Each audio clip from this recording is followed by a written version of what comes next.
దయచేసి చెప్పండి, root canal వల్ల క్యాన్సర్ వస్తుందా? నిజంగా చెప్పాలంటే నేను రూట్ కెనాల్ స్పెషలిస్ట్ని కాబట్టి సమాధానం ఖచ్చితంగా కాదు.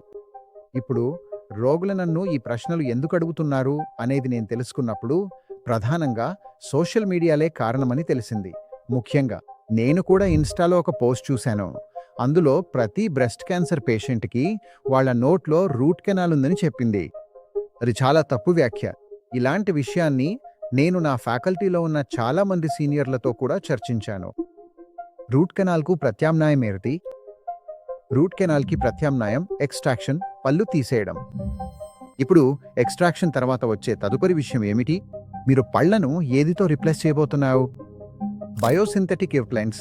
అదే వాళ్ళు ప్రమోట్ చేస్తున్నది. అప్పుడు నాకు అసలు నిజం ఏమిటో తెలిసింది. అంటే ఇది బయోసింథెటిక్ ఇంప్లాంట్స్ నడిపించే కంపెనీలు సృష్టించిన తప్పుడు కథనం. వాళ్ళు రూట్ కెనాల్ క్యాన్సర్కు కారణమని చెబుతూ ఈ తప్పుడు కథనాన్ని తీసుకొచ్చారు.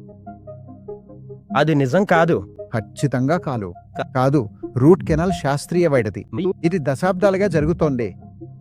మిలియన్ల మంది రోగులు రూట్ కెనాల్ ట్రీట్మెంట్ ద్వారా తమ పళ్లను కాపాడుకున్నారు. ఇది సాక్ష్యాలతో నిరూపించబడిన విషయం. ఈ అపోహను తొలగించాలి. అంటే రూట్ కెనాల్ మీ పళ్లను కాపాడేందుకు చేసే చికిత్స. మరియు పళ్ళు అవి దేవుడిచ్చిన వరం. మీ పళ్లకు కనీసం 10% జీవితం ఉన్నా ఎప్పుడూ ఎప్పటికీ మీ పళ్లను తీసేయకండి.